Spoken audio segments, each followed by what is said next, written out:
একদিনে সবচেয়ে বেশি মৃত্যু, শনাক্ত সর্বোচ্চ। মধ্যরাত থেকে লকডাউনে যাচ্ছে পূর্ব রাজাবাজার।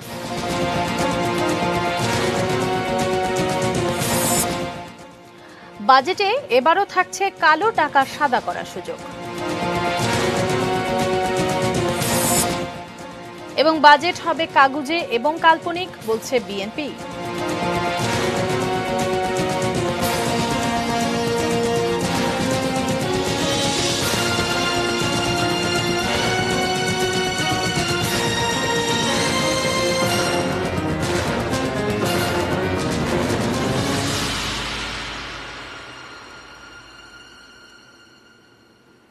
এটি নিউজ দেখছেন, আখি ভদ্র স্বাগত জানাচ্ছি রাত ৮টার নিউজ আওয়ার অর্থাৎ নিউজ অ্যাট ৮-এ। এতক্ষণ প্রিমিয়ার সিমেন্ট সংবাদ শিরোনামগুলো শুনছিলেন। VSL, angle, channel, HB, VSL, Bikrampur steel limited. worldometers.info অনুসারে বিশ্বের সবশেষ করোনা পরিস্থিতি জানিয়ে দেব।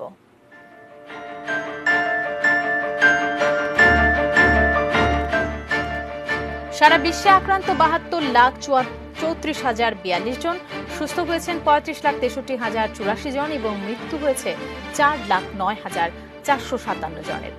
বাংলাদেশে আক্রান্ত ৭১,৬৭৫, সুস্থ হয়েছেন ১৫,৩৩৭ জন এবং এ পর্যন্ত মৃত্যু হয়েছে ৯৭৫ জনের।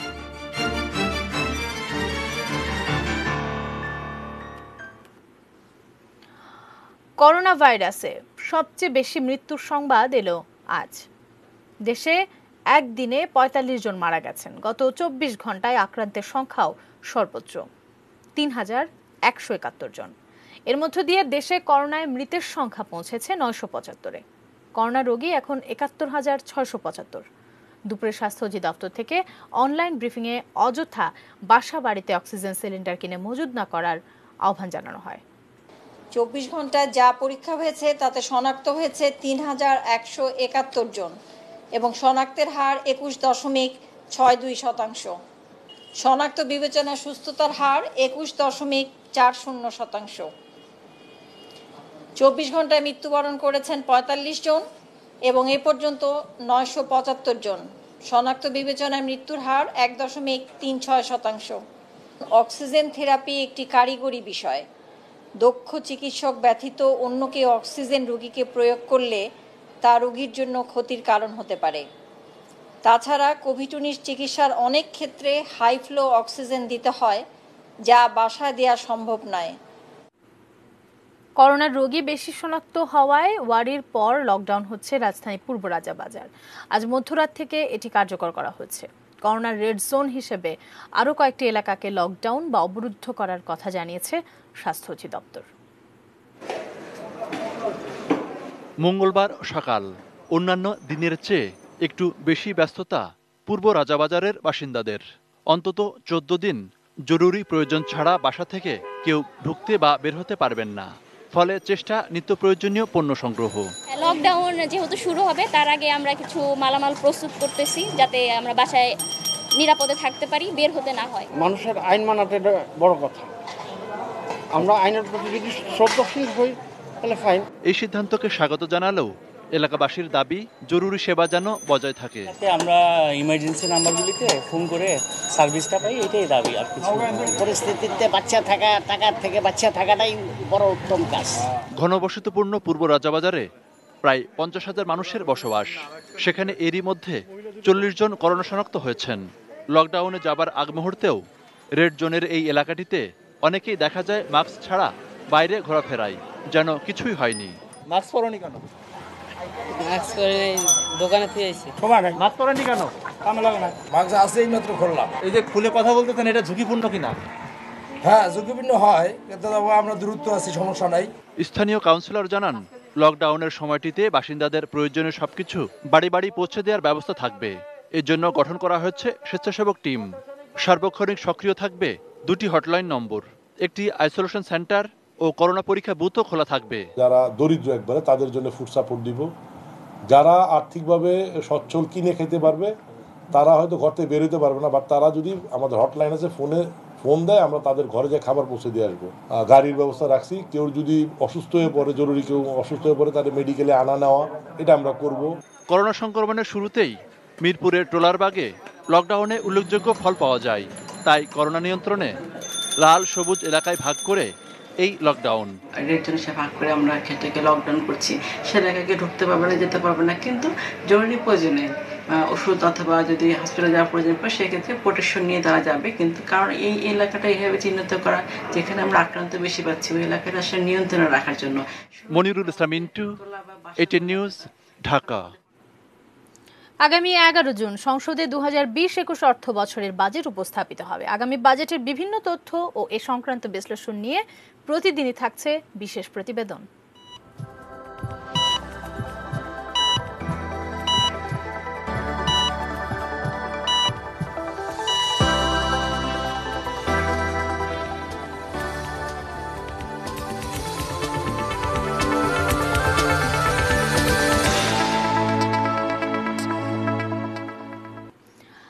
বাজেট আসলেই শুরু হয় কালো টাকা সাদা করার সুযোগ নিয়ে বিতর্ক। তবে যতই বিতর্ক হোক, তাতে কালো টাকা সাদার জয় নিশ্চিত। তাই এমন করোনাকালে অভ্যন্তরীণ বিনিয়োগ ও ব্যয় বাড়াতে এবার এই কালো টাকা সাদা করার সুযোগ দেওয়ার সরকারের সিদ্ধান্তটা অনেকটা অনুমিতই ছিল।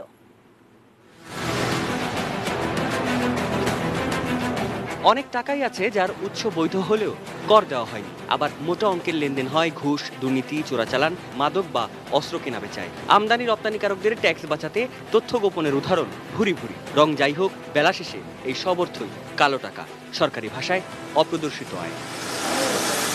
2012 সালের অর্থ মন্ত্রণালয়ের জরিপ বলছে মোট দেশজ উৎপাদনের 33 থেকে 83% কালো টাকা। তাহলে প্রশ্ন হচ্ছে, এই কালো টাকা যাচ্ছে কোথায়? বিশ্লেষকদের দাবি এর বড় অংশই বিদেশে পাচার হয়। আর পরিসংখ্যান বলছে 10 বছরে দেশ থেকে পাচার হয়ে যাওয়া অর্থের পরিমাণ 5 লাখ কোটি টাকার বেশি। এবার করোনা পরিস্থিতি বিবেচনায় টাকার প্রবাহ আর অভ্যন্তরীণ বিনিয়োগ বাড়াতে সরকার এই সুযোগ রাখার পক্ষে। শুধু তাই নয়, অর্থের উৎস জানাতে হবে না। বিনিয়োগ করা যাবে আবাসন, পুঁজিবাজার, অর্থনৈতিক অঞ্চল ও হাইটেক পার্কে শিল্প স্থাপনে। যেই টাকাটা দেশে আছে অপ্রদর্শিত, সেই টাকাটি যেগুলি বিদেশে যায় না, এই মুহূর্তে বিদেশে পাঠানোর সুযোগ কম। তো সেই জন্য আমার মনে হয় যদি একটা সুযোগ দেওয়া হয় তাহলে অনেকে আসবে। তবে প্রশ্ন থেকেই যায়, কালো টাকা সাদা করার এই সুযোগ কতটা কাজে লাগছে দেশের? স্বাধীনতার পর থেকে 2016 সাল পর্যন্ত 13,372 কোটি কালো টাকা সাদা করার রেকর্ড রয়েছে। আর এতদিনে এই সুযোগ রেখে দেশের আয় 1,554 কোটি টাকা। করোনার সময়ে যতই আপনার অর্থের প্রয়োজন হয় হোক, সেটা যে কালো টাকা সাদা করে অর্থায়ন করা যাবে এমন কোনো কথা নেই। বরঞ্চ সরকারের অন্যান্য উৎস থেকে অর্থ সরবরাহ এবং অর্থ জোগাড় করাটার চেষ্টাটাই করা উচিত। সাদাত হাবিবি সেতু, এটিএন নিউজ, ঢাকা।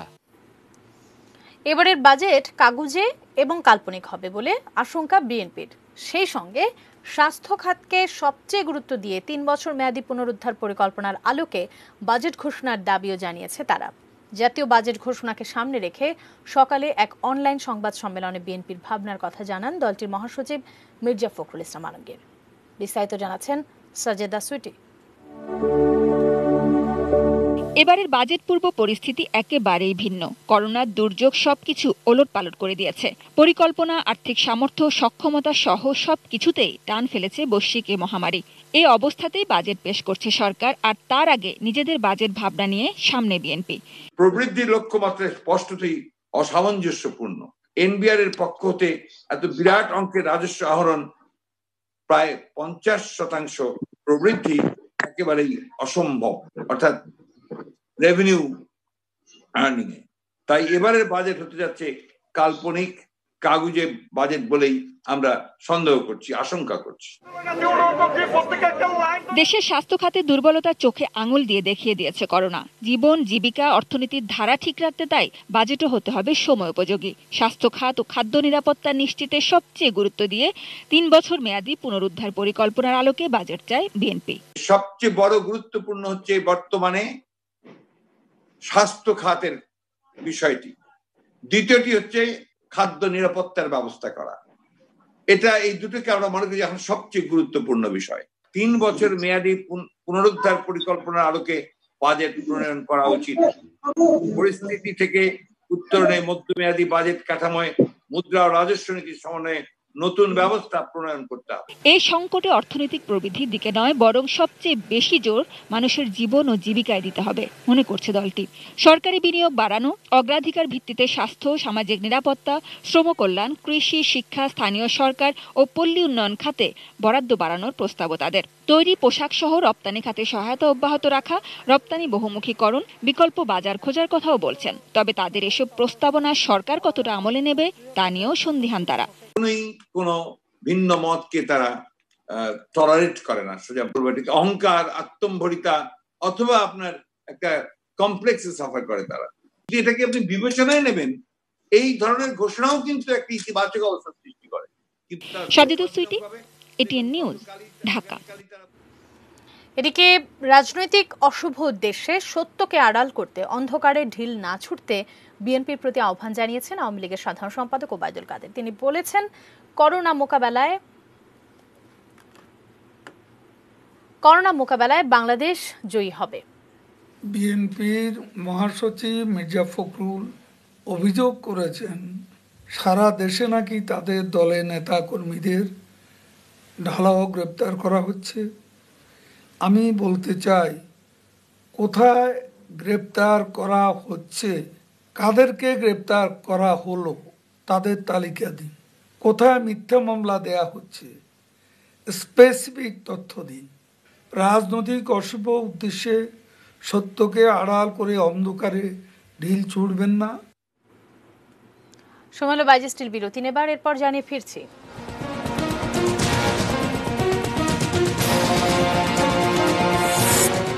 সীমিত পরিসরে হজ পালনের চিন্তা সৌদি সরকারের।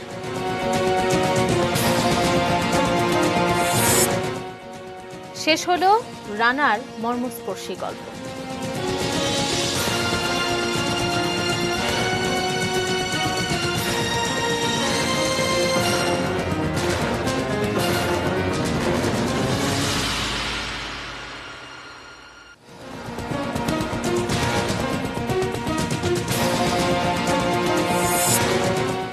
একদিনে সবচেয়ে বেশি মৃত্যু শনাক্ত সর্বোচ্চ।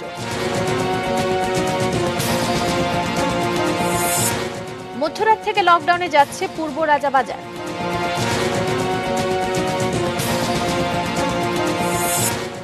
বাজেটে এবারও থাকছে কালো টাকা সাদা করার সুযোগ।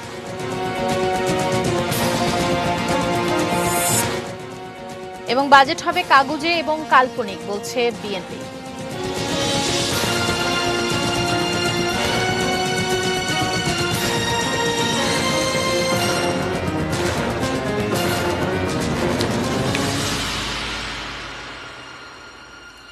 এটিএন নিউজ দেখছেন এবং বিরতির পর আবারও ফিরে এলাম নিউজ আপডেটে। এতক্ষণ প্রিমিয়ার সিমেন্ট সংবাদ শিরোনামগুলো জানিয়ে দিচ্ছিলাম। বিশ্বব্যাপী করোনা মহামারীর প্রেক্ষিতে এবার সীমিত পরিসরে পবিত্র হজ পালনের চিন্তা করছে সৌদি আরব। সোমবার বার্তা সংস্থা রয়টার্সকে বিষয়টি জানায় সরকারের একটি ঘনিষ্ঠ সূত্র।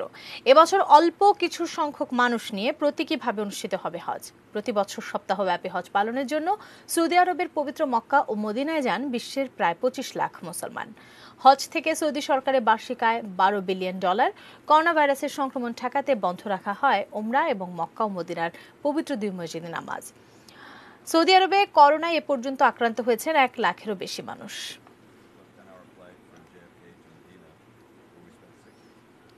শেষ হলো মর্মস্পর্শী এক মানবিক গল্পের। ছোট্ট ছেলে স্ত্রী মাকে দেখার ইচ্ছে পূর্ণ করতেই ওপারে চলে গেলেন সেই রানা শিকদার। করোনাকালে থমকে থাকা বিশ্বে ক্যান্সারে আক্রান্ত 35 বছরের টকবগে এই যুবকের জীবনের শেষ ইচ্ছে পূরণ হয়েছিল কিছু মানুষের মহানুভবতায়। দেশে ফেরার পর রানা ও তার পরিবারের হৃদয় ছোঁয়া গল্প নিয়ে প্রতিবেদন করেছিলেন সহকর্মী জাভেদ আক্তার।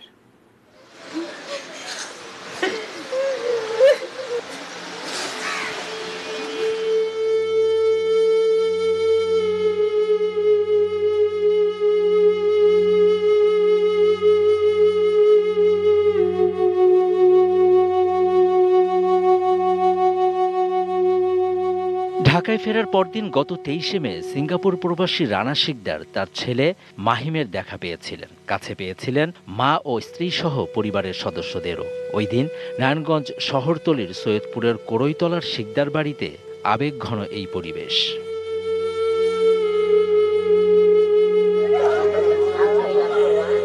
এর ঠিক 18 দিন পর মঙ্গলবার রানার বাসায় কান্নার রোল। 6 বছরের ছেলে মাহিম, স্ত্রী, মা ও ভাই ভাবি সহ সবাইকে ফেলে চিরদিনের জন্য চলে গেলেন রানা। 13 বছর ধরে রানা সিঙ্গাপুরে ছিলেন। সবশেষ কাজ করতেন ইউনি মেরিন সার্ভিস নামের একটি জাহাজ নির্মাণ প্রতিষ্ঠানে। গত 16 এপ্রিল বমি ও পেটে ব্যথা নিয়ে সিঙ্গাপুর জেনারেল হাসপাতালে ভর্তি হন। 29 এপ্রিল সিঙ্গাপুরের চিকিৎসকরা রানাকে জানান তার পাকস্থলীর ক্যান্সার রয়েছে এবং তা 4র্থ পর্যায়ে। মানে আর দেখতেছে যে চিকিৎসা হইব না। শরীরের অবস্থা জেনে ন্যাশনাল ক্যান্সার সেন্টার সিঙ্গাপুরের division of supportive and palliative কেয়ারের সহযোগী অধ্যাপক ডাক্তার সিনথিয়া গৌড় কাছে রানা তার ছেলেকে দেখার শেষ ইচ্ছের কথা জানিয়েছিলেন। আমার ছোট বাচ্চা আছে, আমার ফ্যামিলিরে দেখতে চাই। জীবনের শেষ সময়টুকুও থাকতে চেয়েছিলেন পরিবারের সঙ্গে, কিন্তু দেশে ফেরার মতো সামর্থ্য ছিল না রানার। তবে রানার সেই শেষ ইচ্ছের পূর্ণতা পেয়েছিল ডাক্তার সিনথিয়ার এক উদ্যোগে। এটিএন নিউজকে জানিয়েছিলেন সেই অভিজ্ঞতার কথা। We did not know how to get him back home in time. মানবিক দাতব্য সংস্থা মাইগ্রান্ট ওয়ার্কার্সে কাজ করে এমন এক বন্ধুর সঙ্গে যোগাযোগ করে আমরা রানার জন্য তহবিল সংগ্রহ শুরু করি। So we're very happy to be part of this team. প্রাণঘাতী করোনা ভাইরাসে যখন বিশ্ব এলোমেলো, এয়ারপোর্টগুলো যখন বন্ধ, ঠিক সেই সময়ে গত 22শে মে শুক্রবার মধ্যরাতে রানাকে বাংলাদেশে পাঠানো হয় এটি চার্টার্ড এয়ার অ্যাম্বুলেন্সে। বিমানবন্দর থেকে সরাসরি বঙ্গবন্ধু শেখ মুজিব মেডিকেল বিশ্ববিদ্যালয় বিএসএমএমইউর সেন্টার ফর প্যালিয়েটিভ কেয়ারে নিয়ে যাওয়া হয় রানাকে। পরদিন দুপুরে রানা চলে যান তার নারায়ণগঞ্জের বাসায়। ছোট ছেলে তো কিছু বোঝে না, আমি যে মারা যাবো এখন বোঝে না। Javed Akhtar, ATN news, Dhaka.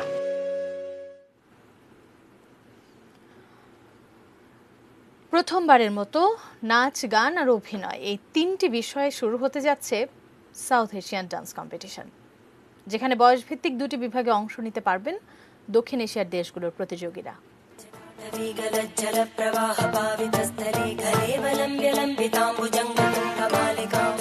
সারা বিশ্ব যখন করোনা সংক্রমণে থমকে গেছে, ঠিক তখন ভিন্ন এক আয়োজন। উদ্দেশ্য ঘরে বসেই বিভিন্ন দেশের শিল্প সংস্কৃতিকে এক করে নতুনদের জন্য প্ল্যাটফর্ম করে দেয়া। সাউথ এশিয়ান ডান্স কম্পিটিশন ও আগামীর তারকা, এই প্রতিপাদ্য সামনে রেখেই আন্তর্জাতিক এ প্রতিযোগিতা, যার আয়োজন করেছে এটিএন মিডিয়া কমিউনিকেশন লিমিটেড। এরই মধ্যে অংশ নিয়েছেন 6টি দেশের প্রতিযোগীরা। ঘরে বসে অনলাইনে গান ও নাচের ভিডিও পাঠিয়েছেন তারা।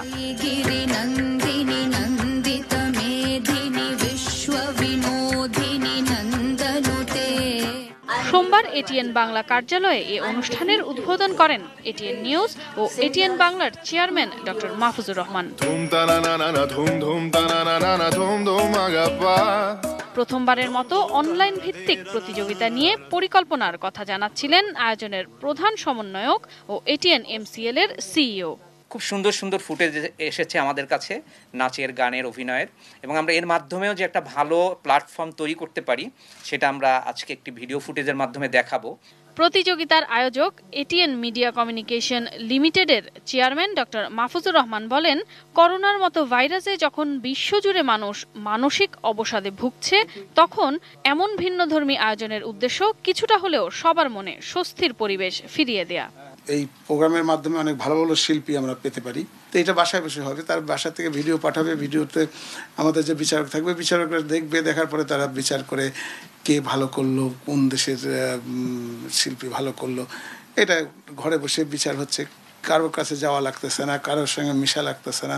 ডক্টর মাহফুজুর রহমান বলেন, করোনা সংক্রমণ রোধে আতঙ্কিত নয়, সচেতন হতে হবে সবাইকে। আর বাড়িতে বসে এমন একটি আন্তর্জাতিক প্রতিযোগিতায় অংশ নেবার সুযোগ নিঃসন্দেহে পথ দেখাবে কিভাবে সামাজিক দূরত্ব বজায় রেখে স্বাভাবিক জীবনে ফেরা সম্ভব। করোনা হ্যাঁ হতে পারে, এটার প্রতিকারও আছে, এটা ভালো হওয়ার দিক আছে। নানা রকম জিনিস ইউজ করে এটা অনেক প্রতিকার পেতে পারে, হয়তো হসপিটালেও যাওয়ার দরকার নেই, সাবধানে থাকতে হবে। আয়োজনের প্রশংসা করেন সংস্কৃতি জগতের ব্যক্তিত্বরা। সামনাসামনি থাকি, সেটা একটা অন্যরকম আনন্দ।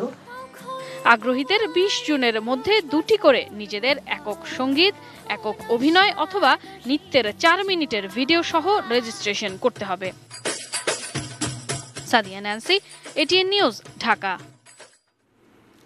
এবার মেটাল প্রেজেন্স কৃষি সংবাদ, সুজলা সুফলা।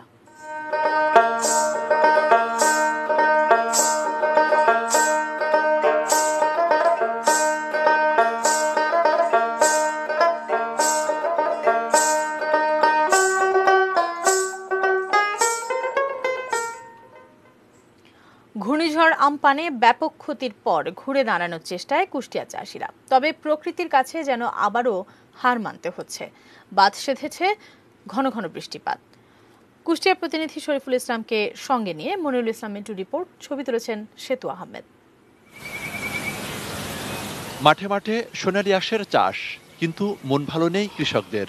জ্যৈষ্ঠের তাপদাহের এই সময়টি মাঠঘাট শুকনো থাকলেও এবার উল্টো চিত্র।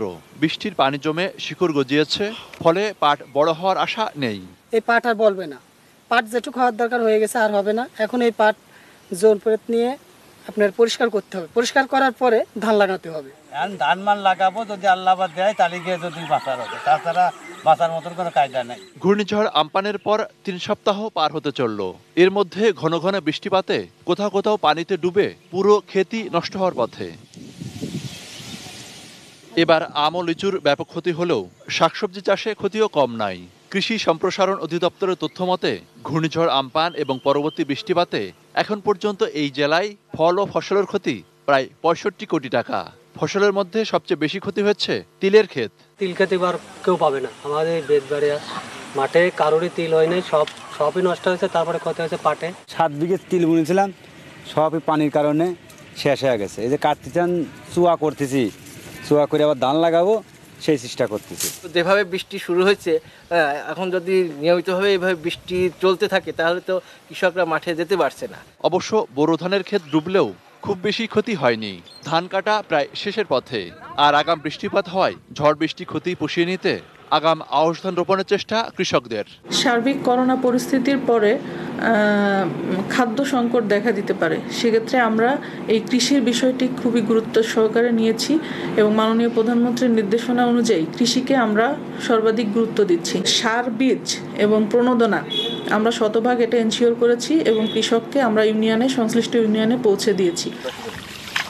Monirul Islam Mintu, ATN news, Khoksa, Kushtia.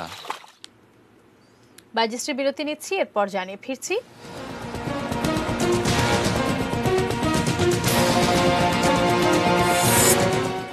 আরো খারাপের দিকে করোনা পরিস্থিতি, জানালো বিশ্ব স্বাস্থ্য সংস্থা। ইউরোপের দামি ফুটবলারের তালিকা সেরা 20-তেও নেই মেসি, রোনালদো।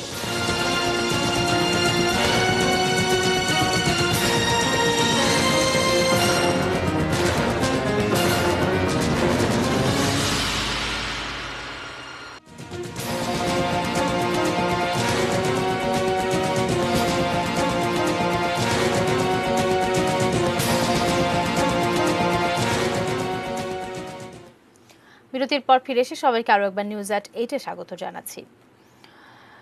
এবার সোশ্যাল ইসলামী ব্যাংক লিমিটেড বাণিজ্য সংবাদ।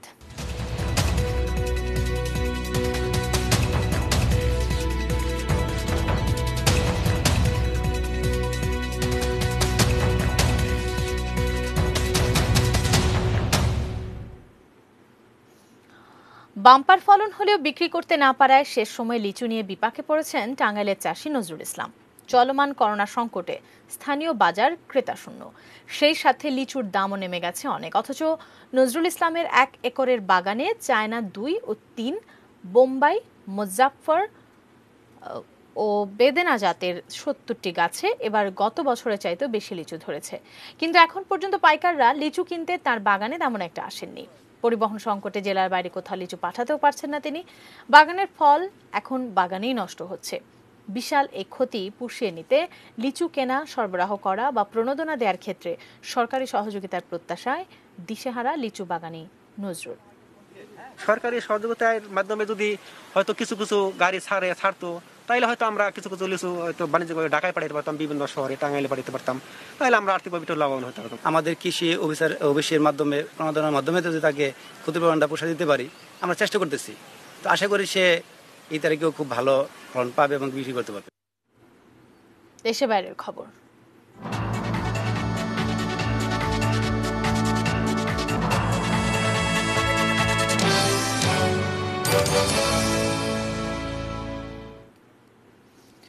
দিন দিন অবনতির দিকে যাচ্ছে বৈশ্বিক করোনা পরিস্থিতি, এমন তথ্য জানিয়েছে বিশ্ব স্বাস্থ্য সংস্থা WHO।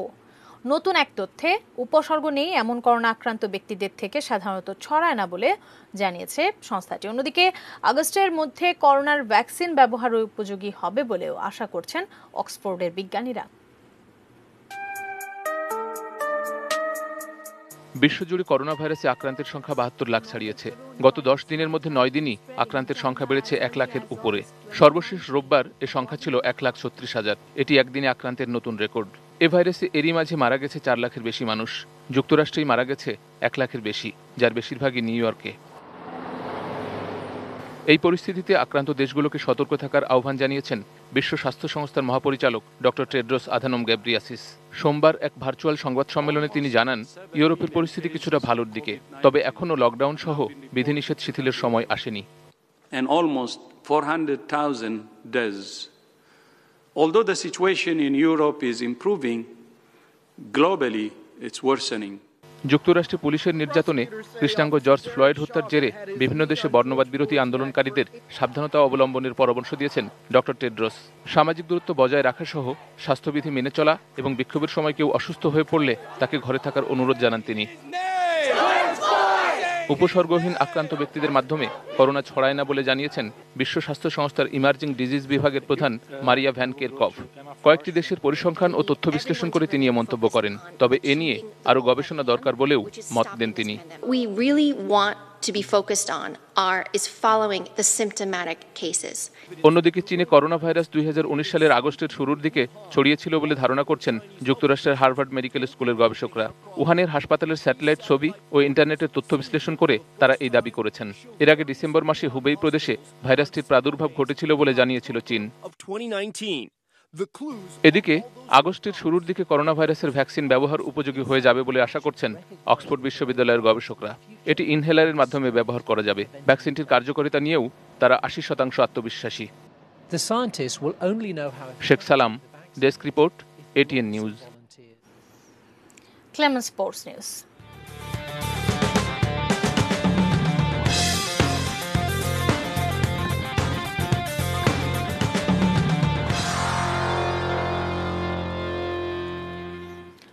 ইউরোপের সবচেয়ে মূল্যবান ফুটবলারের তালিকায় শীর্ষে রয়েছেন পিএসজির কিলিয়ান এমবাপ্পে। তবে বিস্ময়ের ব্যাপার, সেরা 20-এও নেই মেসি, আর এই তালিকায় রোনালদোর অবস্থান 70-এ। সুইজারল্যান্ড ভিত্তিক পরিসংখ্যান বিশ্লেষণকারী প্রতিষ্ঠান CIES ফুটবলারদের বয়স, পারিশ্রমিক এবং পারফরমেন্সের উপর ভিত্তি করে এই তালিকা প্রকাশ করেছে। শীর্ষে থাকা এমবাপ্পে আনুমানিক মূল্য ধরা হয়েছে 230.5 মিলিয়ন ইউরো। এরপর 2 থেকে 5 নম্বরে আছেন ইংল্যান্ড তরুণ 4 ফুটবলার রহিম Sterling, Jadon Sancho, Alexander Arnold এবং মার্কস রাশফোর্ড। তালিকা ষষ্ঠ স্থানে মোহাম্মদ সালাহ। 22 নম্বরে থাকা মেসির আনুমানিক মূল্য 89 মিলিয়ন ইউরো। এদিকে CIES এর বিশ্লেষণ বলছে ইউরোপের সবচেয়ে মূল্যবান স্কোয়াড লিভারপুলের, আর পরের অবস্থানে রয়েছে ম্যানচেস্টার সিটি।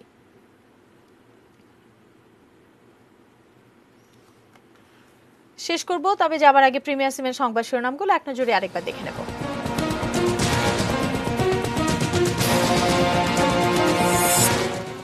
একদিনে সবচেয়ে বেশি মৃত্যু শনাক্ত সর্বোচ্চ। মধ্যরাত থেকে লকডাউনে যাচ্ছে পূর্ব রাজাবাজার।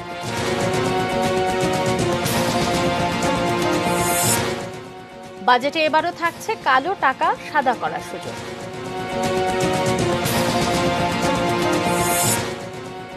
এবং বাজেট হবে কাগুজে কাল্পনিক, বলছে বিএনপি।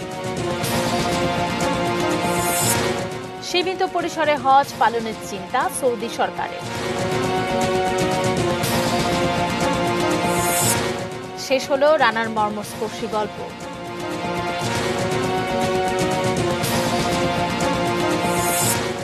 আরও খারাপের দিকে করোনা পরিস্থিতি, জানালো বিশ্ব স্বাস্থ্য সংস্থা।